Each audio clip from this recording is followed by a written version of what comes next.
साथियों नमस्कार।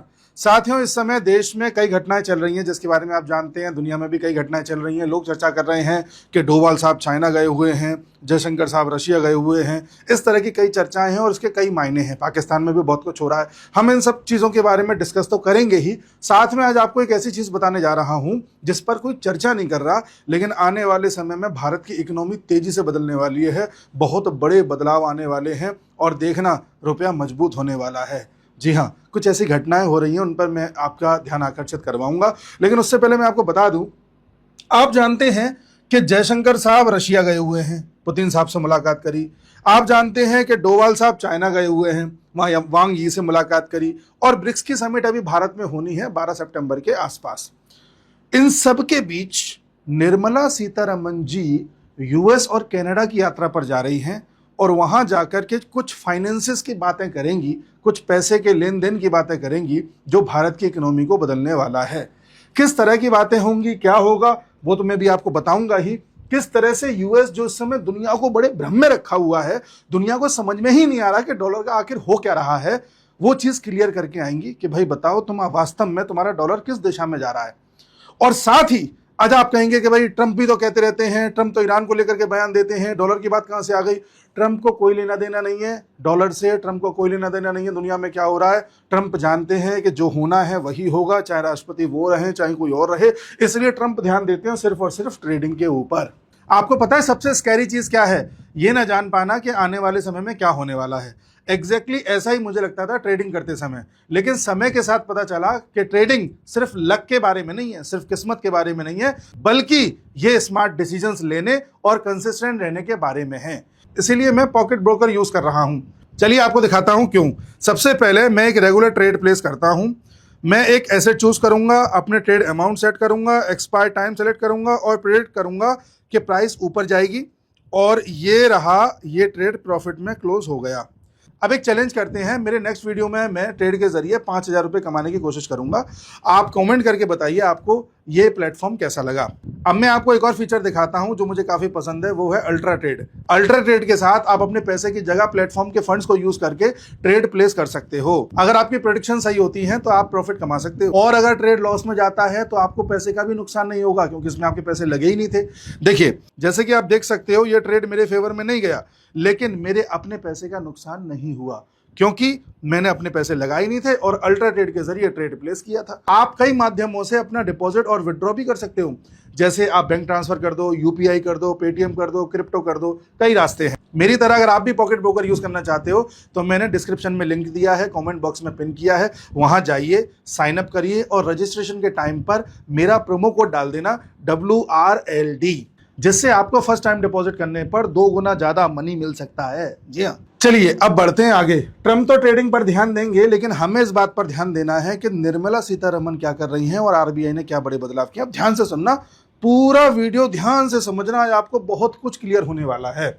देखिए, सबसे पहले मैं आपको बताता हूं कि यूएस में क्या घटना घटित हुई, यूएस और जापान में। देखिए, अभी कुछ समय पहले यानी कि 31 जुलाई के आसपास यूएसए ने जापान की मदद करी और जापान से कहा कि जापान, तुम्हारा जो येन है वो डूब रहा है, हम उसे मजबूत करने के लिए तुम्हारी हेल्प करेंगे। हम ज्यादा से ज्यादा तुम्हारा येन खरीदेंगे, बदले में तुम्हें यूरो दे देंगे, डॉलर नहीं यूरो दे देंगे, जिससे तुम्हारा येन टिका रहे।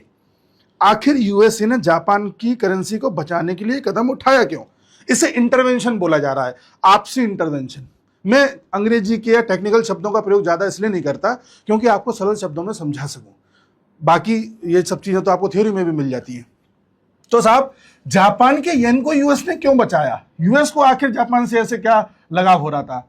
जापान के पास यूएस के ट्रेजरी बॉन्ड सबसे ज्यादा हैं।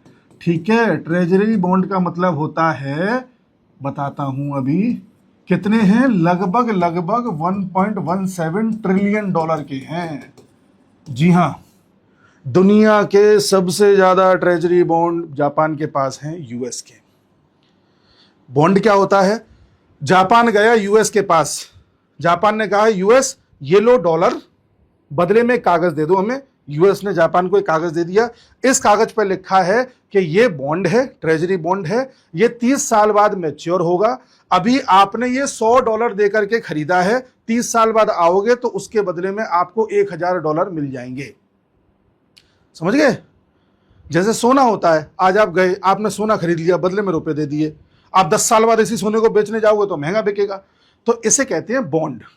यूएस के बॉन्ड खरीद के बैठा है जापान। अब अगर जापान की इकोनॉमी में कुछ भी हलचल होगी या किसी भी तरह का जापान कोई ऐसा कदम उठाएगा जिसमें वो बॉन्ड बेचने पर आ जाए, तो दुनिया में संकेत जाएगा कि यूएस की इकोनॉमी हिल रही है। अगर आपको यूएस की इकोनॉमी के बारे में जानना है कि हिल रही है या टिकी हुई है या मजबूत हो रही है, तो आप जापान पर ध्यान दीजिए एक बार। जापान ऐसे संकट में आ गया था कि यार मेरा येन कमजोर हो गया है, अब मुझे येन मजबूत करना है। एक काम करता हूं, जो यूएस के जितने भी ये बॉन्ड मेरे पास पड़े हैं ना, इन बॉन्ड्स को बाजार में जाके बेच देता हूं। हाँ भाई भारत, तुमको ये बॉन्ड चाहिए, ये लो, बदले में डॉलर दे दो। हाँ भाई इंग्लैंड, तुमको चाहिए, ये लो बॉन्ड, बदले में डॉलर दे दो। हाँ भाई चाइना, ये लो बॉन्ड, बदले में डॉलर दे दो। तो जैसे सोना बेच के पैसा इकट्ठा कर लिया, ऐसे ही कागज का टुकड़ा बेच के डॉलर इकट्ठा कर लिया जापान ने। अब येन कैसे मजबूत होगा? बाद में जापान इसी डॉलर को बेच करके येन खरीदेगा ज्यादा से ज्यादा। दुनिया में और भी कंट्रीज के पास जापान के येन होंगे थोड़े बहुत, तो ज्यादा से ज्यादा जब येन खरीदे जाएंगे और डॉलर बिक रहा होगा तो येन मजबूत होगा।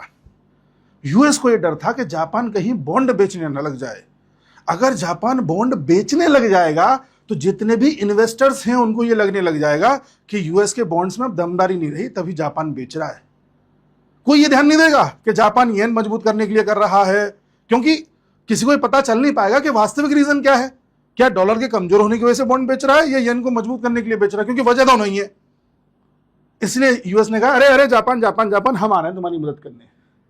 कर दी मदद। इस बॉन्ड नाम के वर्ड को याद रखिएगा। अब आइए दूसरी घटना पर।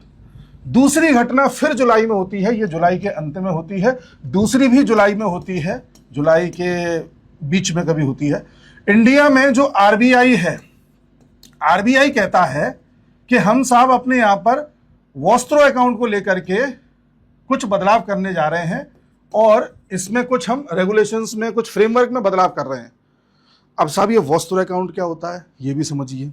मान लीजिए ये भारत है और ये रशिया है। हमने रशिया से तेल खरीदा, अब बदले में रशिया को पेमेंट करना पड़ेगा। अब रशिया में तो डॉलर बैन है, सैंक्शंस लगे हुए हैं, और मान लो हम सैंक्शन नहीं भी लगे लेकिन हम डॉलर में करना नहीं चाहते पेमेंट, तो रशिया क्या करेगा? रशिया कहेगा कि हम इंडिया के मुंबई में, एग्जाम्पल मुंबई, कहीं भी हो सकता है, मुंबई में अपना एक खाता खोल लेते हैं। खाता मान लो पुतिन के नाम से खाता खोल लिया, एग्जाम्पल है, ऐसा होगा नहीं, बता रहा हूं। रशिया ने इंडिया के किसी बैंक में खाता खोल लिया अपना, इस खाते को बोला जाएगा वॉस्त्रो अकाउंट। अब इंडिया ये कहेगा कि रशिया हम तुम्हें पेमेंट भेजते, उससे अच्छा काम करते हैं, तुम्हारे खाते में जमा कर देते हैं। अब जब इनका खाता इंडिया में है और उसी खाते में पैसे डालने हैं, तो पैसे काय में डाले जाएंगे? रुपये में डाले जाएंगे। कि भाई पुतिन साहब आपके यहां से 100 रुपया का तेल आ चुका है, आपके 100 रुपये हमने खाते में जमा कर दिए, ये रहा आपका खाता। पुतिन कहेगा ठीक है कोई बात नहीं, कोई बात नहीं। तो ये जो मैंने एग्जाम्पल दिया, एक्चुअली जब खाता सिर्फ इसलिए ही खोला जाए कि व्यापार किया जा सके, भाई पुतिन चाहे अपनी मर्जी से खाता खोल दे या रशिया चाहे तो खाता इंडिया में खोल दे, चलो भाई खोल दिया, क्या करना है क्या नहीं करना नहीं पता, खोल दिया, उसे कहते हैं वॉस्त्रो अकाउंट। लेकिन जब खोलने का पर्पस व्यापार करना हो तब उसे कहते हैं स्पेशल रुपी वॉस्त्रो अकाउंट, SR, स्पेशल रुपी वॉस्त्रो अकाउंट। इसका मतलब यह हुआ कि भारत ने ऑयल मंगाया, बदले में पैसे रुपी के रूप में वॉस्त्रो अकाउंट में डाल दिए। अब मान लो रशिया ने भारत से कुछ मंगाया, रशिया ने कहा कि भाई इस बार हमारे यहाँ थोड़ा सा कुछ गोल्ड कम पड़ रहा है, आप गोल्ड भेज दो अपने यहाँ से। तो हम कहेंगे रशिया हमने गोल्ड भेज दिया है, हमें पैसा तो दो। रशिया कहेगा वो जो हमारा अकाउंट है ना आपके बैंक में, उसमें से रुपया निकाल लो। तो हम इसमें से रुपया निकाल लेंगे, यानी कि रशिया के इसी अकाउंट से खेल हो रहा होगा। समझ गए आप? तो आप कहोगे आरबीआई ने बदलाव क्या किया है? अब आप ध्यान से सुनिए। हम रशिया से तेल तो बहुत मंगा रहे हैं, फर्टिलाइजर मंगा रहे हैं, तमाम तरह की और चीजें मंगा रहे हैं। रशिया से मंगा ज्यादा रहे हैं, उसे बेच कम रहे हैं। मान लो रशिया से 500 रुपए का सामान खरीद रहे हैं और बेच उसे केवल 50 रुपए का रहे हैं, तो बाकी उसके अकाउंट में 450 रुपए तो पड़े ही है। उसका रशिया क्या करे? क्योंकि रुपया ज्यादा तो चल नहीं रहा अभी दुनिया में, धीरे धीरे हम एग्रीमेंट कर रहे हैं। अभी तक वो पैसा ऐसे ही पड़ा रहता था, ये जो फ्रेमवर्क में बदलाव किया गया है, फ्रेमवर्क का बदलाव ये कहता है कि अगर ये 450 रुपये पड़े रह गए हैं रशिया के, तो हम अब ऐसी व्यवस्था कर रहे हैं कि रशिया चाहे तो इन 450 रुपये से भारत के बॉन्ड खरीद सकता है, गवर्नमेंट बॉन्ड, जैसे यूएसए बेच रहा था जापान को या दुनिया को बेचता है। वो चाहे तो किसी कंपनी के कॉरपोरेट बॉन्ड्स खरीद सकता है, कंपनी भी कॉरपोरेट बॉन्ड जारी करती है। वो चाहे तो किसी जगह पर भारत में इन्वेस्टमेंट कर सकता है, कहीं सड़क बनवा दे, मेट्रो बनवा दे, सोलर प्लांट बनवा दे, न्यूक्लियर प्लांट बनवा दे, कुछ भी कर दे। या वो चाहे तो किसी और तरह का इन्वेस्टमेंट ऐसा कर दे जिससे उसे भी फायदा हो और भारत में भी कुछ हो जाए। अब एक चीज ध्यान से सुनिए, रशिया सोचेगा कि हाँ बात तो सही है, 450 रुपये पड़े हुए थे, एक काम करते हैं, ये 450 में से 100 रुपये के तो बॉन्ड खरीद लेते हैं, 50 रुपये मेट्रो प्रोजेक्ट में लगा देते हैं, 50 रुपये न्यूक्लियर पावर प्लांट में लगा देते हैं। रशिया सोचेगा इन्वेस्टमेंट कर देता हूँ, मेरे को कल को बढ़ के ही मिलेगा। अब इससे भारत को क्या फायदा हुआ? भारत में इन्वेस्टमेंट आ गया, भारत के बॉन्ड्स बिकने लगे, जो कभी अमेरिका बेच रहा था, मजबूत हो रहा था बॉन्ड बेच करके, भारत में निवेश आने लगा। पहले निवेश लाने का रास्ता क्या था कि भाई डॉलर में ही निवेश आता था। किसी बाहर के व्यक्ति ने कहा, किसी कंपनी ने कहा बाहर की ने कि हम भारत में एक सोलर पावर प्लांट लगाना चाहते हैं, ये सोलर पावर प्लांट मान लो $100 का लगेगा। तो भैया डॉलर की जरूरत पड़ती थी वहां पे, इस डॉलर की जरूरत न पड़े इसलिए यह व्यवस्था कर दी गई है आरबीआई के द्वारा। अब अगर चाइना कहता है कि साहब हमें भारत में इस तरह से कुछ करना है, हाँ खोल लो अपना वॉस्त्र अकाउंट, स्पेशल रुपी वॉस्त्र अकाउंट खोलो और सेम सिचुएशन के द्वारा आप निवेश कर दो, कहीं डॉलर की जरूरत नहीं पड़ी। समझ पाए? तो इन्वेस्टमेंट में डॉलर को बाईपास करने के लिए व्यवस्था करी गई है। कैसा लगा? है दमदार चीज। अब आइए तीसरी घटना पर, मैं इसको थोड़ा सा छोटा कर दे रहा हूं। तीसरी घटना यह कह रही है कि यूएस के ट्रेजरी सेक्रेटरी हैं स्कॉट बेसेंट, जैसे हमारी फाइनेंस मिनिस्टर होती हैं वहां पर ट्रेजरी सेक्रेटरी होते हैं। उन्होंने ये कहा है कि देखिए दुनिया में लोग यूएस के बॉन्ड्स पर अब भरोसा नहीं कर रहे हैं उतना। यूएस के बॉन्ड्स लोग खरीद तब रहे हैं जब हम उन्हें ज्यादा यील्ड दे रहे हों। यील्ड का मतलब होता है इंटरेस्ट, समझ लो। यील्ड का मतलब होता है कि आज बॉन्ड खरीदा गया $100 का, तो 30 साल बाद इस पर $1000 मिलेंगे, इस तरह से मान लीजिए। तो यूएस में क्या हुआ है, $40 ट्रिलियन से ज्यादा का कर्ज यूएस पे हो गया है। यूएस अपने डॉलर को जबरदस्ती चलाने का प्रयास कर रहा है। अभी तक क्या है, यूएस वर्ल्ड की नंबर 1 इकोनॉमी था, अभी भी है, लेकिन बड़ी स्टेबल इकोनॉमी था। सबको पता था डॉलर मजबूत है, बना रहेगा, आगे उठेगा भी, तो लोग बॉन्ड खरीद लेते थे डॉलर के और बाद में बेच देते थे। यानी कि डॉलर की स्थिति सोने जैसी थी कि सोना खरीद लिया, बाद में महंगा होगा बेच देंगे। अब जैसे जैसे घटनाक्रम बदले हैं, जैसे जैसे दुनिया में बदलाव आ रहे हैं, वैसे वैसे इन्वेस्टर्स को या मार्केट में ये लगने लगा है कि कहीं ऐसा ना हो कि यार ये डॉलर कमजोर हो जाए और हमारा ये बॉन्ड की जो वैल्यू है यही गिर जाए, तो हम इस चक्कर में पड़े क्यों। तो लोग कह रहे हैं कि भाई हमें अच्छी यील्ड हो, 5% की, 6% की दो, 20 साल 30 साल की अवधि वाले बॉन्ड्स पर। तो यूएस पड़ गया चक्कर में कि यार इतनी यील्ड देंगे तो बड़ी दिक्कत आ जाएगी। तो इस यील्ड को कम करने के लिए, इस इंटरेस्ट, समझ लीजिए इंटरेस्ट को कम करने के लिए मैं क्या करूं यार ऐसा। तो यूएस ने कहा है कि काम करते हैं, मार्केट में ऐसा दिखा दो कि यूएस के बॉन्ड्स की तो भाई साहब बहुत वैल्यू है, यूएस का बॉन्ड्स तो लोग खूब खरीद रहे हैं, इसकी थोड़ी सी एक मार्केट में इसकी उपस्थिति ज्यादा कर दो। तो यूएस के स्कॉट बेसेंट ने एक बेवकूफ भरा स्टेटमेंट दिया है, एक कदम उठा रहे हैं वो। उन्होंने ये कहा है कि किसी भी देश के पास अगर हमारे बॉन्ड्स पड़े हैं पुराने और वो चाहें कि अवधि पूरी होने से पहले वो बॉन्ड बेच दें, तो बॉन्ड बेच सकते हैं। इसे कहते हैं बाईबैक। बाईबैक का क्या मतलब है, जैसे मान लो जापान ने यूएस का कोई बॉन्ड खरीदा था 2010 में, 30 साल की अवधि वाला बॉन्ड था, यानी कि ये मैच्योर होना था 2040 में। तो यूएस अभी ये कह रहा है 2026 में कि भाई जापान अगर तुम चाहो तो अपने उस बॉन्ड को जो 2040 में मैच्योर होने वाला था अभी आकर के बेच दो और बदले में डॉलर ले जाओ। क्या दे जाओ? बॉन्ड दे जाओ। तो उस हिसाब से जो भी पिछले 16 साल का बनेगा हम आपको दे देंगे। समझ गए आप? इसे कहते हैं बाई बैक, दोबारा खरीद लेना वापस। तो मार्केट में क्या चल रहा है? बॉन्ड, कि भाई ये बेच रहा है, वो बेच रहा है, सब खरीद रहे हैं। जब ज्यादा चलेगा तो बॉन्ड की डिमांड होती दिखेगी और इससे इंटरेस्ट रेट पर कम फर्क पड़ेगा। कोई तो खरीदे, कोई भी खरीदे बॉन्ड।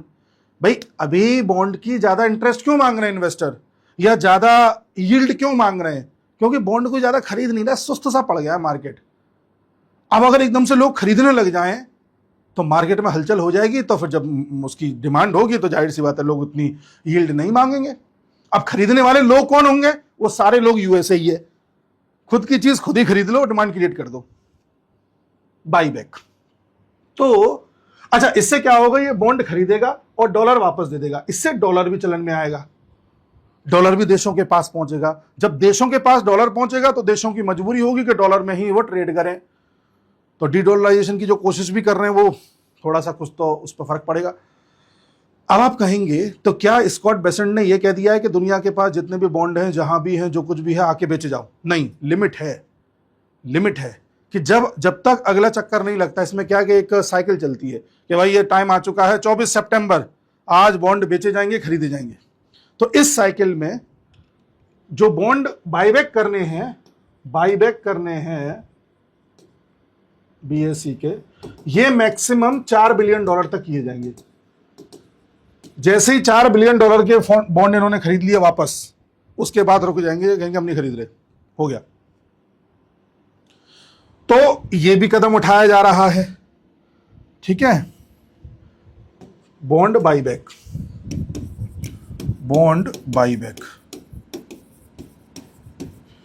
स्कॉट बेसेंट कह रहे हैं।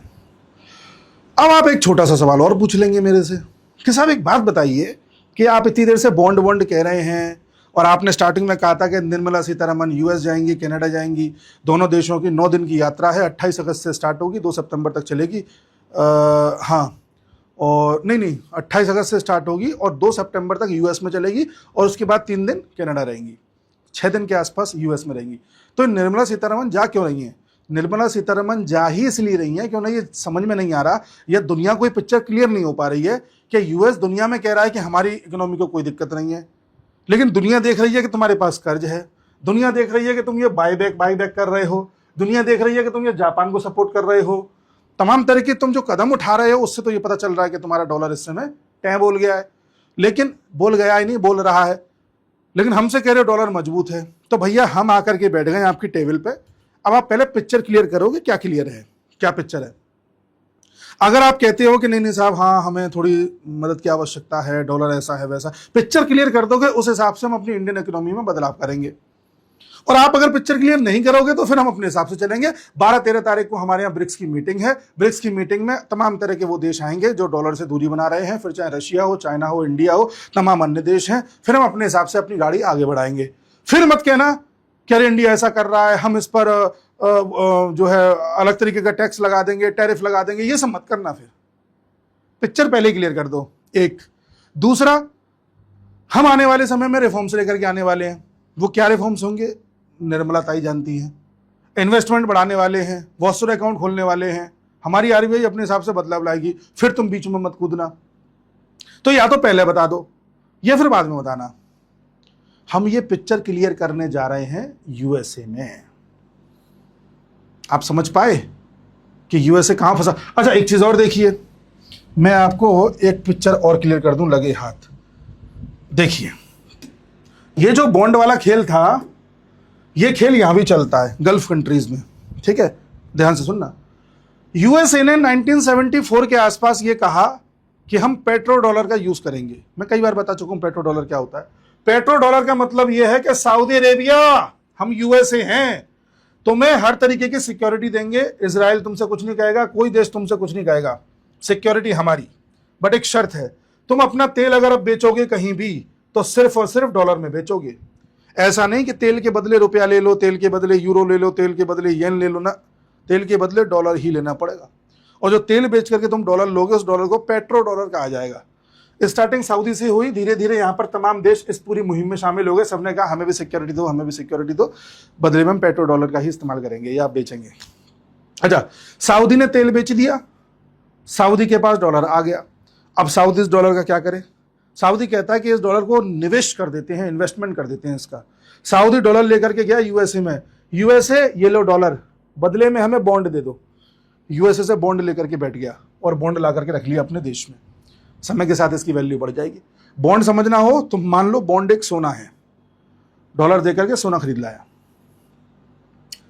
हाल ही में घटनाएं सुनने में आ रही हैं कि सऊदी इंटरेस्टेड है और कर भी रहा है कि कई बॉन्ड्स वापस यूएसए को बेच रहा है। यानी सऊदी भी समझ गया है, भाई आप सोना बेचने तुरंत मार्केट में कब जाओगे? तुरंत। आपने सोना खरीदा था 30 साल के लिए, आपने 5 साल में फैसला कर लिया कि सोना बेच दो भाई साहब, क्योंकि तुम्हें पता है कि सोने की वैल्यू गिरने वाली है। तो यूएसए ने जो यहां युद्ध छेड़ रखा है ईरान में, यह युद्ध क्यों छिड़ा हुआ है? युद्ध छिड़ेगा, यहां से तेल की सप्लाई ठप्प पड़ेगी। तेल की सप्लाई हॉर्मुज से जब ठप्प पड़ जाएगी तो तेल के दाम बढ़ेंगे।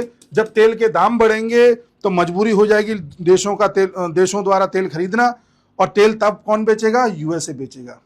जिस यूएसए ने अभी तक अपना तेल बेचा ही नहीं है दुनिया को उस लेवल पर, जिस लेवल पर उस पर है, वो अब अपना तेल बेचेगा। और हाल ही में उसने वेनेजुएला में खेल किया है, तो अपना तेल और वेनेजुएला का तेल बेचेगा, और तेल बेच करके यूएसए बदले में क्या कमाएगा? डॉलर कमाएगा। भाई यहां से तुम तेल ले नहीं पा रहे, अब तुमसे मेरा मतलब है कोई भी देश, मान लो इंडिया है, कि यहां से तेल तुम ले नहीं पा रहे, लेकिन तेल तुम्हें चाहिए, तो भाई हम देने को तैयार हैं, लेकिन शर्त यह है कि डॉलर में लेना पड़ेगा। तो यूएस का ईरान वॉर इसलिए चल रहा है, वन ऑफ द फैक्टर है। यूएस अपने डी डॉलराइजेशन को बचाने का प्रयास कर रहा है, वो बचेगा नहीं।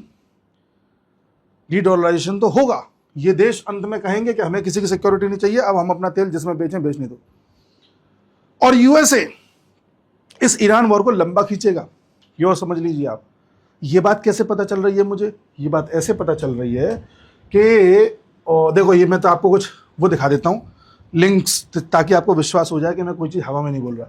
यूएस जापान करेंसी इंटरवेंशन हुआ था अभी 31 जुलाई को, जो मैंने बात बताई वो ये है, ठीक है।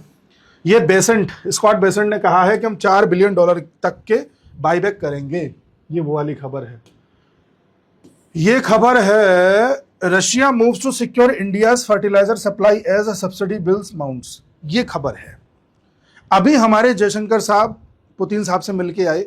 पुतिन साहब ने तमाम तरह के आश्वासन दिए कि हम भारत के साथ खड़े हैं, भारत की मदद के लिए खड़े हैं। इस समय रशिया भारत को रिकॉर्ड स्तर पर तेल सप्लाई कर रहा है। रशिया ने कहा है आगे भी करते रहेंगे, और रशिया ने यह भी कहा है कि हम भारत को अभी भी फर्टिलाइजर दे रहे हैं, आने वाले समय तक भारत के लिए फर्टिलाइजर का अच्छा खासा सप्लाई हम करते रहेंगे, रुकेंगे नहीं। ये फर्टिलाइजर की बात अचानक कहां से आ गई? पेट्रोलियम के द्वारा तैयार हुआ फर्टिलाइजर, हम भी फर्टिलाइजर बनाते हैं, यूरिया बनाते हैं बड़े स्तर पर, लेकिन हमारे यहाँ चूंकि डिमांड इतनी ज्यादा है, हमें फिर भी बाहर से मंगाना पड़ता है। रशिया कह रहा है कि हम देते रहेंगे आने वाले कुछ सालों तक, टेंशन मत लो। आने वाले कुछ सालों तक फर्टिलाइजर की ही चर्चा क्यों?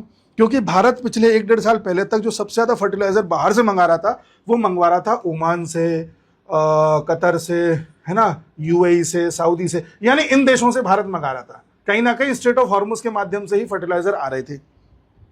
अब चूंकि यहाँ स्टेट ऑफ हॉर्मुज बंद हो रही है, खुल रही है, बंद हो रही है, खुल रही है, तो भारत की फर्टिलाइजर की जो सप्लाई है वो भी ठप्प पड़ रही है। भारत को मजबूरी में रशिया से, चाइना से, इन देशों से लेने पड़ रहे हैं। और रशिया कह रहा है आने वाले समय में भी देते रहेंगे। इसका मतलब क्या है? आने वाले समय में भी हॉर्मुज बंद रहेगी, या यहाँ पर युद्ध चलता रहेगा, या यह एरिया डिस्टर्ब रहेगा। पुतिन का ये बयान ये बताता है। इसलिए मैं कह रहा हूं कि ईरान का वॉर एक संयोग नहीं है, ये एक बुझते दिए की फड़फड़ाती लौ है। तो इससे आप ये समझे, आगे बढ़िए। एक खबर आई कल, मैं इस पर भी आना चाह रहा था बाद में, पर चूंकि बीच में पड़ गया। पाकिस्तान के इशाक दार जो फॉरेन मिनिस्टर, उन्होंने कहा कि ऑपरेशन सिंदूर के दौरान भारत के खिलाफ लड़ने में ईरान ने हमारी सहायता करी है। आप समझ गए, ईरान ने और ईरान 1971 में भी सहायता कर चुका है पाकिस्तान की। आगे बढ़िए। Do not shelter terrorist Khyber Pakhtunkhwa में, यानी कि पाकिस्तान का जो क्षेत्र है, वहां पर पुलिस वर्सेस आर्मी के हालात हो गए हैं। पुलिस ने कहा है कि आर्मी वालों तुम आतंकियों को शेल्टर मत दो, वरना यहाँ पर दिक्कत हो रही है। तो पाकिस्तान के हालात इस समय ठीक नहीं है। पीओके आपको पता है, बलूचिस्तान आपको पता है। आज खबर आई है कि वहाँ के नेता चाहते हैं कि जाफ़र एक्सप्रेस दोबारा चलाई जाए जो बलूचिस्तान में चलती है, लेकिन हिम्मत नहीं पड़ रही है पाकिस्तान की कि जाफ़र एक्सप्रेस दोबारा चला पाएँ, क्योंकि उन्हें पता है दोबारा चला दी तो दोबारा उड़ा दी जाएगी। 2-3 बार उड़ा चुकी हैं बलूचिस्तान लिबरेशन आर्मी वाले। तो ये वहाँ का एक डिस्टर्बेंस आपको देखने को मिल रहा है। Finance minister Nirmala Sitharaman to visit Canada and US, ये मैंने आपको बता ही दिया है। ये आरबीआई ने जो बदलाव किए हैं जुलाई में, उसका लिंक है। अब इसमें वो बदलाव वाला कहाँ गया पता नहीं, अब देख लेना होगा। और ये है US treasury to stick to debt auction schedule despite bigger buybacks, Bessent says. ये बेसेंट है, स्कॉट बेसेंट। आपकी जानकारी के लिए एक चीज़ और बता दूं, हमारे यहाँ 11, 12, 13 के आसपास ब्रिक्स की समिट है, और उससे ठीक एक हफ्ते पहले काकरोच वालों ने कहा है कि हम इंडिया गेट के सामने दोबारा से अपना आंदोलन स्टार्ट करेंगे, क्योंकि वो अन्य स्टेट्स में स्कूलों में जा रहे हैं तो वहाँ पे पिट पिट के बाहर आ रहे हैं। जनता उन्हें सीरियसली ले नहीं रही। उन्हें पता दिल्ली में आके कुछ भी कर लो, मोदी जी कुछ कहेंगे नहीं, आराम से बढ़िया लाइमलाइट में हम आ जाएंगे, पूरी दुनिया में दिखाया जाएगा। और जो उनको एजेंडा मिला हुआ है किसी बड़े देश से, ब्रिक्स को पसंद न करने वाला कौन सा देश है? यूएस है। उसको ब्रिक्स से बड़ी दिक्कत है। तो जहाँ से भी उन्हें पैसा मिल रहा है, जो कुछ भी हो रहा है, तो उनको तो अच्छा ही लगेगा कि इंडिया की इमेज ख़राब की जाए। एक हफ्ते पहले उस समिट में जहाँ पुतिन आने वाले हैं, शी जिनपिंग आने वाले हैं, तमाम देशों के राष्ट्राध्यक्ष आने वाले हैं, वहाँ पर ये लोग एक कचरा करने की सोच रहे हैं। तो ये भी एक स्ट्रेटजी आप जान पा रहे हैं, ठीक है। अब मैं आपको जो बात बताने वाला था, या जो बात मुझे ख़त्म करनी है, वो यही है कि पाकिस्तान, वहाँ देखो फ़ोटो भी दिखा देता हूँ कुछ। ये हमारे जयशंकर साहब पुतिन साहब से मिले हैं, ये वांग यी से मिले हैं, डोवाल साहब। इन दोनों की दोस्ती है 40 साल पुरानी, ठीक है। इसके बाद ये मैंने आपको बता दिया किस तरह से क्षेत्र इस समय कार्य कर रहा है। बाकी पाकिस्तान का बलूचिस्तान हो गया, खैबर पख्तूनख्वा की मैंने आज बता ही दिया आपको, पीओके में मसला चल ही रहा है। वो इनका डेली का, आप डेली में क्या इस पर अपडेट लाऊं। जो बात मुझे बतानी है वो ये कि भारत में इस समय अगर आप गौर करें तो जितना भी इंटरनल मैटर चल रहा है, चाहे वो ये अलग अलग तरह के आंदोलन हो, चाहे कुछ लोग वो इथेनॉल को लेकर के कुछ कह रहे हैं, कोई शुगर को लेकर के कुछ कह रहा है, ये सारी चीज़ें बड़ी ही टेम्परेरी हैं। एक बार निर्मला सीतारमण जी को बाहर जा करके वापस आने दीजिए, आपको हमारे यहाँ पॉलिसीज़ में इस लेवल पर बदलाव देखने को मिलेंगे कि आपके सारे डाउट्स क्लियर हो जाएंगे, आपको समझ में आ जाएगा कहानी क्या थी। ये इंटरनल पॉलिटिक्स जो हो रही है वो सिर्फ और सिर्फ एक मृग मरीचिका है, यानी कि एक इल्यूजन है। ये कुछ भी रेलेवेंस अभी नहीं रखती है। आने वाले समय में जो कुछ रेलेवेंस रखेगा वो डॉलर रखेगा। डॉलर के बारे में एकदम ध्यान से आप अपडेट रहिएगा, ठीक है साहब। तो मैंने अब अपनी बात सारी आपको बता दी है। कोई अगर बात रह रही हो तो एक बार सोच लेता हूँ। जापान का हो गया, वस्त्र हो गया, बायबैक हो गया, और मैंने वो पाकिस्तान वाला आपको बता ही दिया कि किस तरह से पाकिस्तान में आफत मची हुई है। अब पाकिस्तान धीरे धीरे अगर टूटने के कगार पे आएगा तो यूएस बचाने की स्थिति में है ही नहीं। दुनिया भर से यूएस अपनी आर्मी को वापस बुला रहा है, दुनिया भर के देशों से कह रहा है कि हम तुम्हारी सुरक्षा नहीं कर पाएंगे, क्योंकि उसके लिए डॉलर चाहिए होता है, और डॉलर का हालात देख रहे हैं। बार बार मैं डीडॉलराइजेशन की आपको बात करता हूँ, अब आप खुद देख रहे होते हुए स्थितियाँ, ठीक है ना। तो ये एक गई हुई बात होगी। आने वाले 3 से 4 साल में जब भारत में निवेश आने लगेगा और भारत के रुपये में, जैसे कि वस्त्र अकाउंट रुपये के माध्यम से निवेश आएगा, तो रुपया भी आपको मजबूत होता दिखेगा। जब डॉलर का प्रयोग कम से कम हो जाएगा तो रुपये और डॉलर का जो इस समय जो इवेल्युएशन है वो बहुत घट करके नीचे आ जाएगा। और मैं बार बार कहता हूँ 2030 तक आप देखोगे रुपया उस स्तर पर पहुँच जाएगा जो आपने कल्पना भी नहीं करी थी। तो तैयार रहिए हर तरह के बड़े चेंजेस के लिए। आने वाले समय में देखते जाइए होता है क्या। तो मिलते हैं अगले वीडियो में, और कमेंट करना भूलना मत कि आपको सबसे क्रीपी प्लेस कौन सी लगती है।